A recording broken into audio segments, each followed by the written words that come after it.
Seigneur, que ta grâce, seule ta grâce. Nous voulons instaurer un état de droit.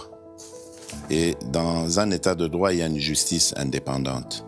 Ce n'est pas à l'individu Félix Tshisekedi de commencer à faire justice.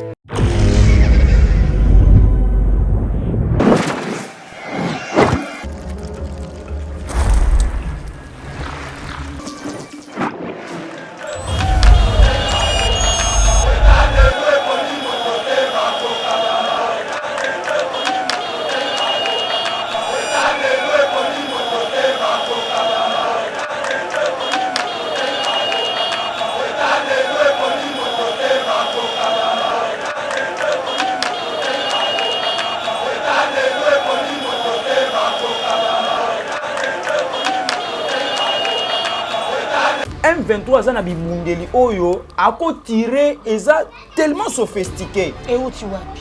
Voilà, c'est ça la question maintenant qu'il faut se poser. Ou soit ba ravitailler eza na batu moko to pe na bamboka mususu ba occidentaux ba pesa bango bibundeli pour nécessairement ba créer terreur chez biso po bazwa ka biloko na biso frauduleusement. Félix aza clair.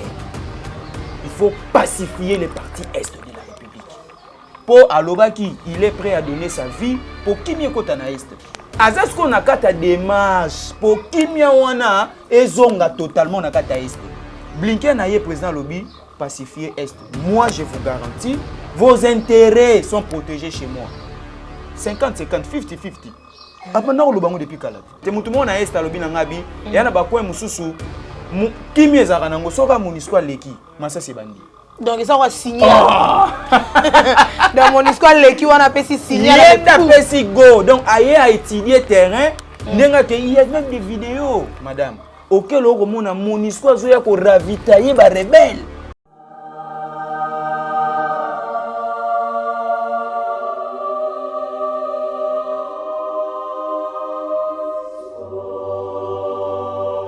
Savez-vous que le tourisme constitue un outil de développement pour plusieurs pays, développés ou même en voie de développement?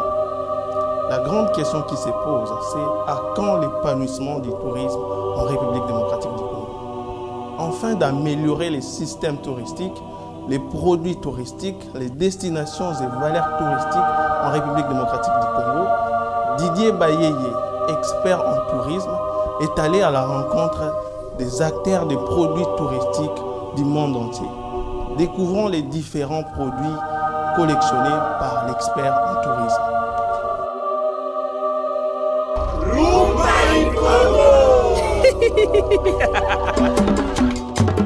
Nos services, conseils et accompagnement administratif et logistique pour les voyages, formation du personnel en tourisme et hôtellerie, consultation et coaching en tourisme.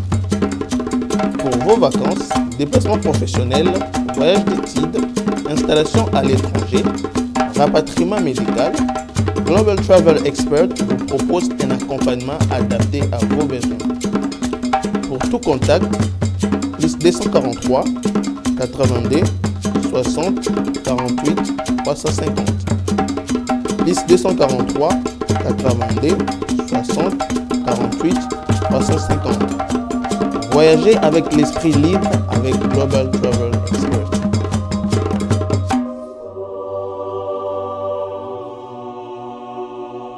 Mbote balandi ya Eba TV à travers le monde, bipa yuapi vraiment bozwa kabiso na kati ya éco-politique, émission na bino ememela kabino toujours makambo matali la politique ya mboka na biso ya République démocratique du Congo, tozana ba sujet belé auto kolobia na mokona lelo, notamment arrivé ce mardi à Kinshasa, du secrétaire d'État américain Anthony Blinken, vraiment parmi ma priorité les tensions entre Kigali et Kinshasa. Tokolobela mon émission à l'élo. Tokolobela pe makmona mboka Jean-Marc Kabund vraiment Azali Koloba. Alobi qu'il ne saura pas accompagner les bureaux de l'Assemblée nationale dans une forfaitaire qui s'apparente à une messe noire déjà dite. Tokolobelango et aussi les dossiers de Marie, une mère de plus de 60 ans au début que Asali vraiment buzz n'est tolobara na kati na mboka na biso pour na arrestation na ye. Il y a de cela qui disent que arrestation na ye eza de l'autre côté, c'est la première dame Batumsus Balobi eza le général Silvano Kasongo. Yango wana tokomeka ko décortiquer sur basije on atangi na grande émission na biso parmi basije wana nyonso tozana mwana mboka Kert Lukwamusu oh vraiment boyebi na Eba TV azaka susu ndeko na ko présenter te ebele babenga ka combattant mingi leader na kati ya UDPS yene vraiment akopesa biso babiano na mituna otokotuna ye na mokona lelo mbote mwana mboka Kert Lukwamusu mbote mama Abiga voilà.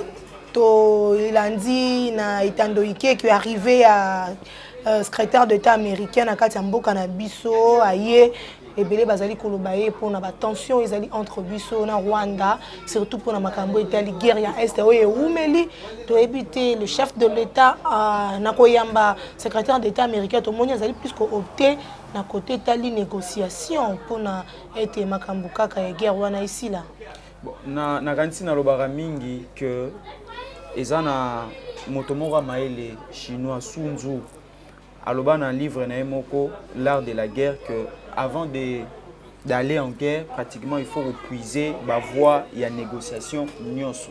Okay. Le président de la République est en train au moins de chercher à vider toutes les voies possibles et la négociation avant to kene na bitumba. Mais il a dit au fait na kata discours na le 30 juin dernier à lobby que axe il y a guerre sur les deux voies. Première voie, est la voie diplomatique, est beaucoup plus caractérisée par les négociations qui se fait déjà. Deuxième voie, est la voie Yabitumba. Parce qu'on a vite compris que les pays voisins d'Abisso, Rwanda, Ouganda, Tanzanie et consorts, ils ne sont pas sincères avec nous. Juste pour nous minérer le sol. Alors, le président a dit toutes les deux voies, il a dit juste pour résoudre les problèmes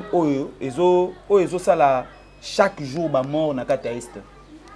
Alors, ce qui est président de la République a eu toutes les deux voies possibles. Les États-Unis ont bougé. Ouais. Il a bougé après. Le président déjà a changé qui perception comment ceux qui a sali sortie médiatique à chaque fois, il n'hésitait plus de citer le nom du Rwanda. D'indexer le Rwanda. Voilà. Ndeti principal agresseur Nabiso. Les États-Unis, même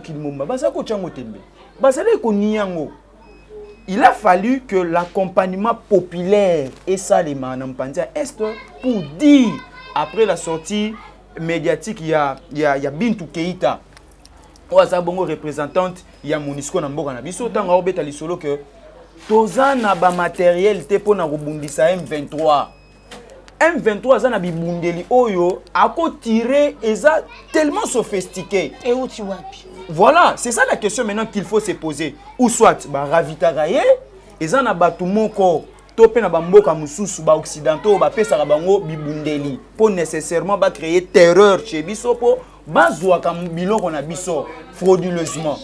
Tango ba sali déclaration on a population bino oh après 21 ans Neni mission na bino ezalaki ya kozongisa kimia na partie est. Vous êtes en train aujourd'hui de nous dire que vous êtes incapable ya kozongisa kimia. C'est que mbongo na biso bolia gezaya pamba il faut nécessairement partir.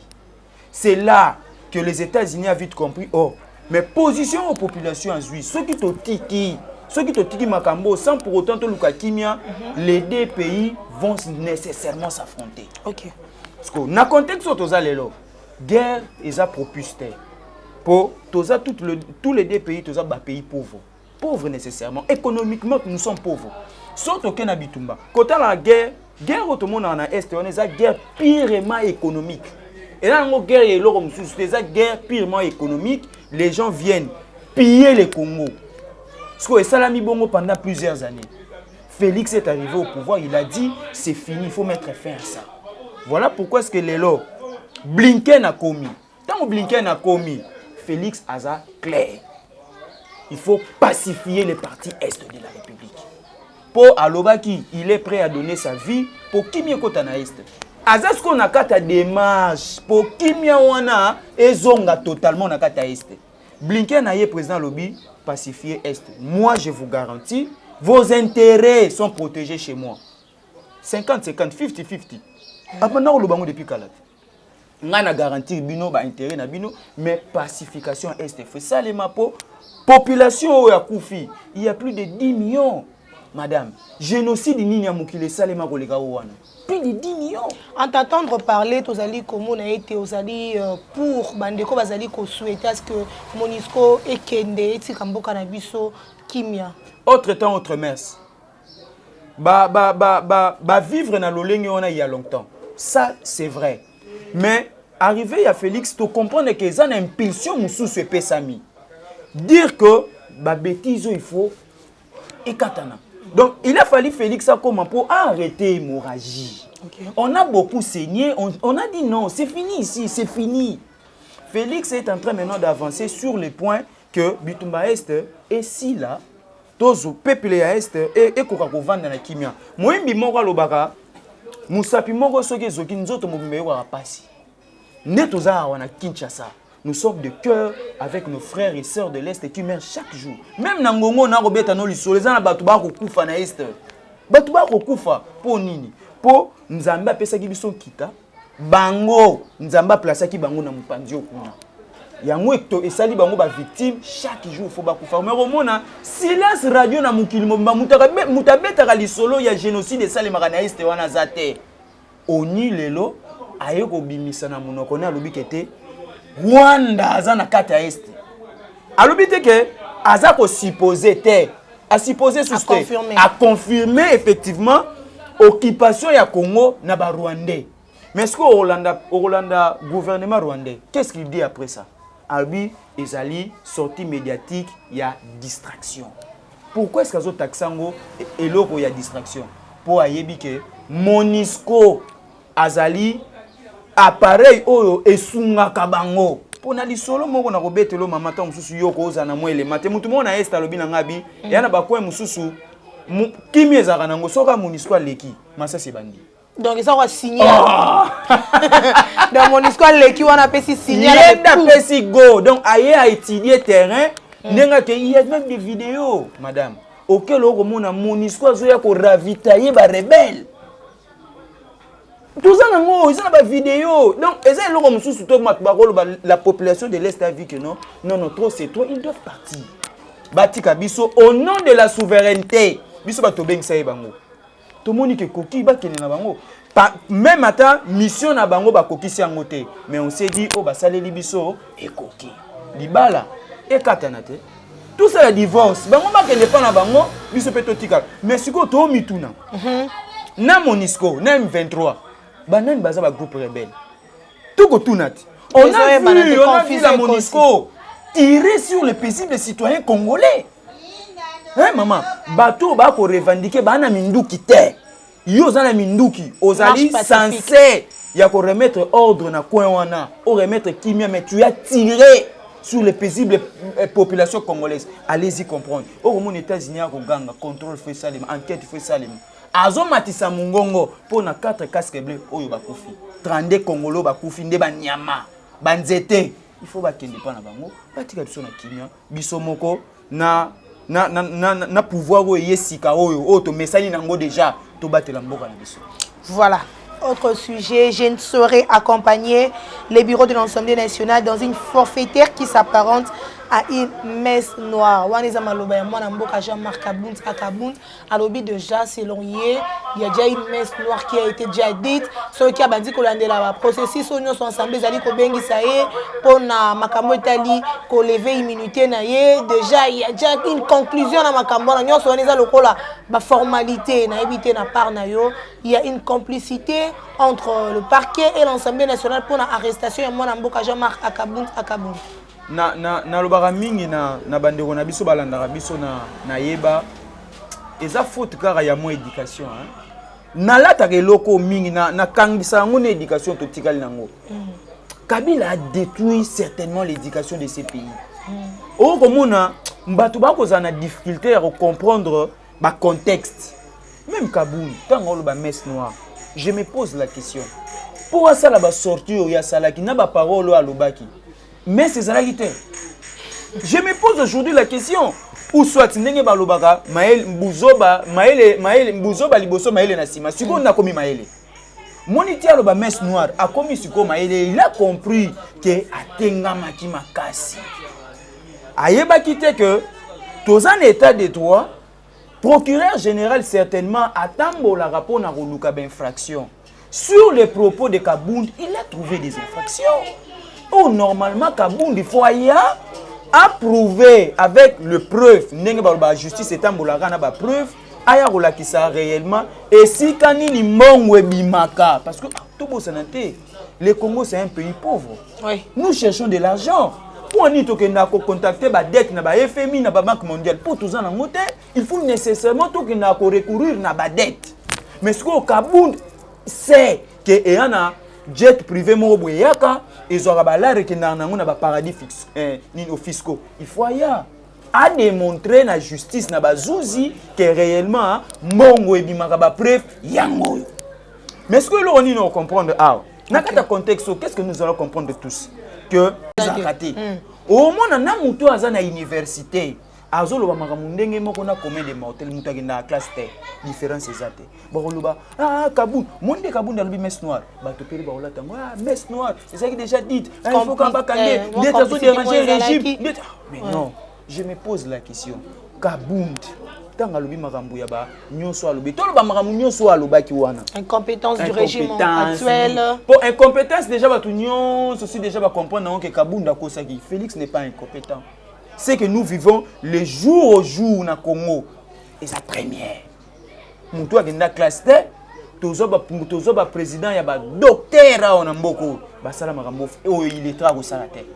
Il est très. Oh il est très au salate. Non il sali maté. OK. Mais ba bango nyonso ba l'attaquer wa. Félix ça il est très attangate.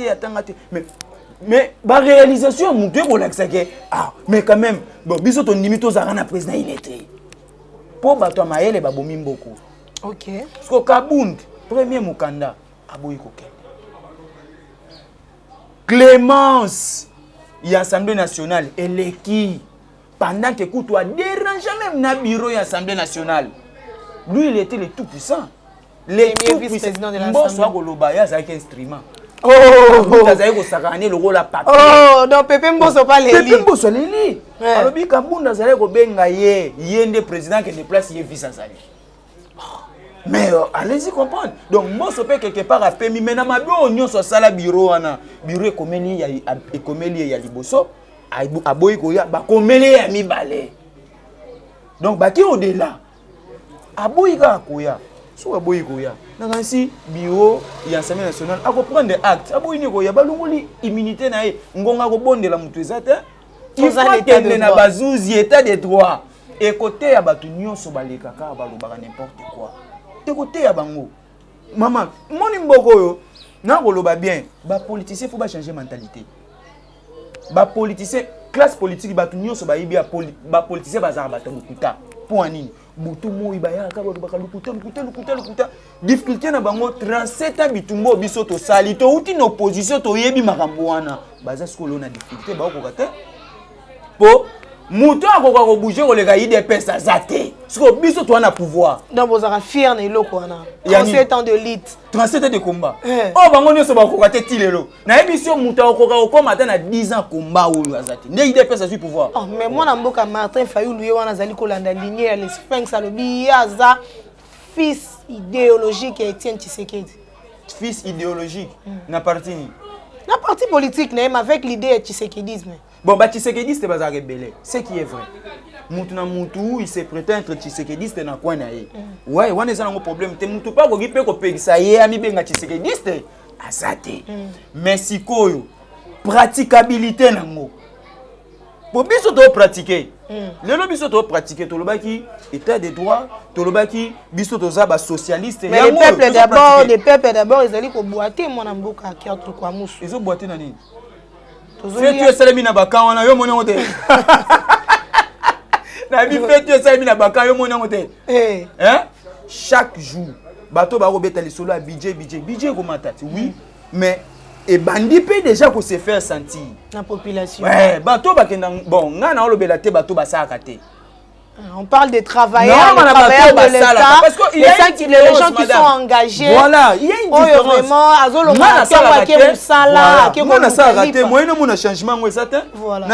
na fin du mois même Bible la main ne tombera pas du ciel. Parce que bateau basalaka bazo comprendre yango. Ils na bateau bauti na ba 30 000, ba comme na ba 250 000. OK. Parce que pendant combien des années azala gozo 30 000. Population zo kende mbongo zo mata. Tokei depuis Congo ezala Congo. Ba garde républicain ou bazaka na kantiaji. Ngako toujours lobi na tali ba image wana na bi nzambe na président tongeli ba sodeli wa bituku boye. Na luli ta l'hôpital. Voilà de Kokert Maloba. Au mon hôpital moderne. Na katiaka. Au moni soda na Congo baza ozo ndete lo mo ezanga tina. Mais to robosa na azala veut na ye serment na ye na sia drapeau. Donc ye azo battre l'intégrité ya mboka na biso. Mais toza omoni ndeti mutu mo azanga tina. Basi na bango na bana na bango. Ta l'école.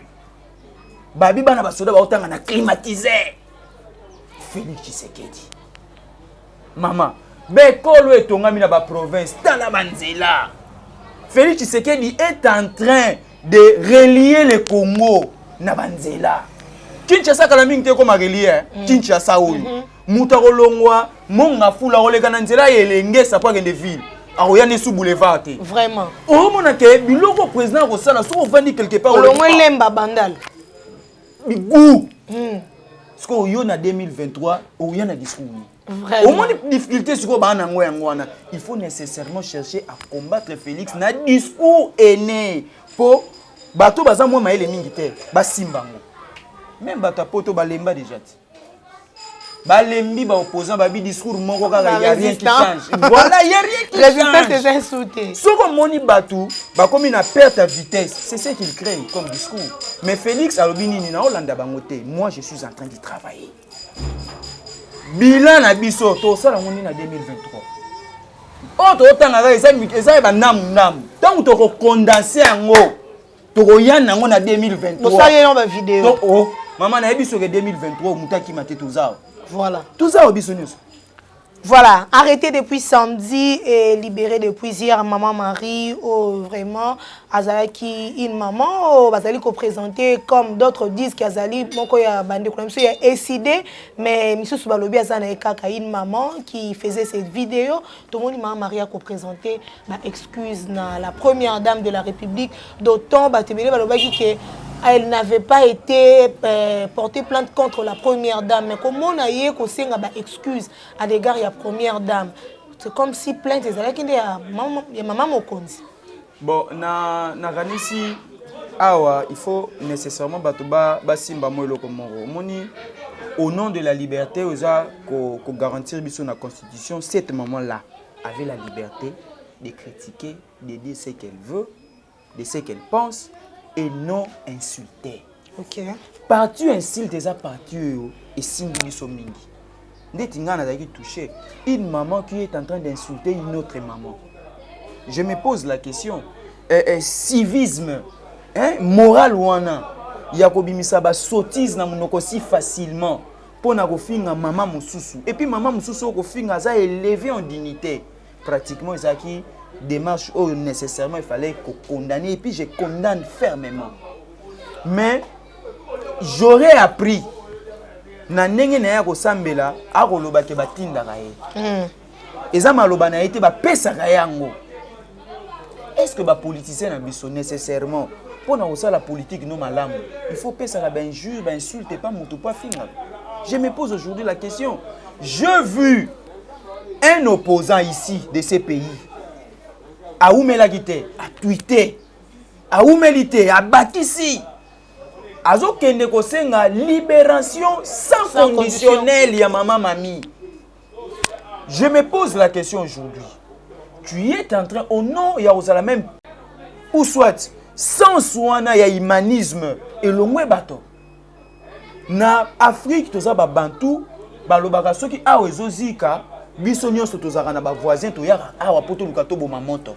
Mais je me pose aujourd'hui la question, ce qu'un opposant peut sortir de sa maison pour asala discours ya ko soutenir et puis ko senga ba liberté sans conditionnel ya maman Mami qui a insulté la première dame sans pour autant condamner les actes. Okay. Je me pose aujourd'hui la question. Azo bete la biso lisolo ya ba âge ya maman Mami po nga na yeba ki yete. Nga na yebi maman Mami te. Na moniye. Nenga na moniye. Nazalaki beaucoup plus étiqué ya romona tango opposant wana abandi ko koma. Abeti lisolo ndeti ya résultat na ye. Ou mon instabilité même sur l'âge ya moto. Ou mon moto, ça beaucoup plus caractérisé car na lokuta na ko bebisa. 69 ans, j'ai appris 69 ans. Okay. J'ai appris 79 ans. J'ai appris 65 ans. Il y a de cela. Ou mon âge bimie belé. On ne sait pas âge na ye normal les âge nini. Et puis de deux. Moi nous amouké mineur. Ce qui a sali mabe sali mbeba ya flagrance ba ko kangaye tribunal pour enfants ezali. Ndenge moko na mamo ya ajo kuna. Ce qui a dérouté bazu flagrance, il faut ba kangaye. Maman azala qui interpellé a commis ba yokiye ndenge ba yokiye asengi bolimbisi. Autant la personne qui a été beaucoup plus versée. Oh azali première dame alobi non. Na pesa etoli aza maman. Pesi etoli oyoki eloko na yebisa ki on est bandeli. Au nom de la liberté, ezako garantir biso nyonso, elle est libre de faire la politique, de critiquer les régimes, de faire tout ce qu'elle veut. Mais maman Denise Ayebisie, ce que tu dois nécessairement éviter, c'est insulter. Tant soit paix, ba pesa kayo maloba, mais évite ça. Mais ba pekisi eta sala makamboni o ya salaka. Sikoyo soki bato ya politique bako comprendre moi makambo yo batika ko animer bato na haine. Ce n'est plus le temps. Le temps là est révolu. Je ne pense même plus que la maman là reviendra encore pour insulter. Elle a compris la leçon. Faire des vidéos et ça moi. Elle a compris la leçon. Elle a compris. Sikoyo ebele basala kango. Ebele basala kango. Pas plus tard, on appelle ça beaucoup plus exemple. Ah, en France, Macron a accueilli l'élection à Le Pen, a gagné Le Pen. Mais le jour où Macron a bimi na balabala ou babeti mbata, Moutaliboso a condamné français à beta qui Macron mbata. C'est Le Pen. Pourquoi est-ce qu'il a condamné? Parce que Macron représente la France as une institution. On ne peut pas gifler le président de la République. Mais ah, le jour où beta Félix mbata na balabala. On dirait même que les chefs d'État ridiculisaient les pays, calabassés, ça. Voilà. Or, en réalité, place où Félix Azalelo, est-ce qu'ils vont accepter que ça la bango ningi basa la Félix? Mais babi bino pe nyoko la Kabila moi na mboka ki tozonga na tout na question moko po batu ba ça la raccordement frauduleux. Bo la kisabi so place moko biso to za ofinga Kabila. Bobenga e Rwandais. Vous avez ko critiquer régime? Bobi Rwandais. Oh, bon Rwandais zayi biso. Bango na bangote. Nous on a pris quelque chose ezaki na ndaku na bango. Oh, on comprend te, na na vendre pas ba voisin. Ndenge no yeba vérité ya makambo ezalaka. Pratiquement poza na mutu moko abimaki awa yo beta lisolo pa na biso. Mais maloba ya les sphinx pesa yi ko pesa moi pasi ko banga. Boyela nga mwana wana na bokangela nga et tout ça. Mama loba. Attends comment mutu. Ah mais non, moi je me pose aujourd'hui la question. Soku balobi kangela nga mwana wana yela nga ye. Bana bazebele. Ndenge ni bango na kana bango fo ba kanisaka ndete zaki mutu na bango. Et tu n'as qui clair, bon kangela nga mwana wana boyela ngai. Attendez comment mutu te. Le discours est là. Bon lukela ngai place la Sphinx de res mémoire na triomphal. To ebisi Kojo. Alobi ah Kojo kabiliste monene. Elo nga na yebi yango wana. Kojo kabiliste monene. Mais koloba na propos ya Etienne Tshisekedi kangela nga mwana na boyela biso te. Attendez comment mutu te. Attendez komba Kabila te, attendez komba Bemba te, attendez komba mutu te pour bazala ki pebele. Ndenge nini au nom de quoi bango bakola tsango ka ifoza Kabila. Ba yebi makamini bazala ki osala. Yango na yebi si kombo ya Rwandais to yeba ki yango na ndaku na bango. Soki bango babimisa yi vérité ya ndaku na bango te pour batu msope bazaki mécontent bazaki na kata ndaku wana bazaki faire fuiter makambo libanda. Kasi tuzo ki ba frustré. Voilà, tuzo ki chez bango. Yango moni biso pe to komisaki ko saelango. pour to yebi vérité anda kuna bango. Voilà, mesdames et messieurs, tokomi na suka émission na mso mokona lelo ndeko Kert Lukwamusu, message na ya suka pour to clôturer définitivement émission na biso. Restons soudés derrière le président Félix Antoine Tshisekedi Tshilombo. Il est le garant des institutions et des bons fonctionnements. Si lui, il comprend que nécessairement nous sommes derrière lui et nous l'accompagnons, il va faire beaucoup plus na oazo sa la biso lelo. Po si apesi biso mingi, mais tolinga suka wana te. Beko le tongami azo tongela biso lisusu. Ba centre de santé azalia wa santé maternité et comme gratuite. Biloko eza belé ko salema. Donc to koloba na président mokako swa. Ba soda na biso na este totika la vigilant. Tokozela makambo nyonso et si là tokoka ko pacifier mboka mobimba po ya solo ba investisseur ya kafu ba ya développement président lobaki eza possible pour budget déjà un mois et kofulu. Voilà, encore une fois merci na mwana mboka Kert Lukwamusu, n'est vraiment andima qui invitation à mokona lelo.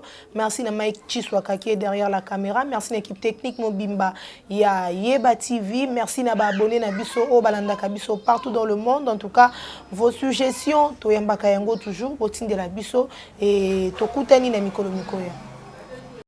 Seigneur, que ta grâce, seule ta grâce.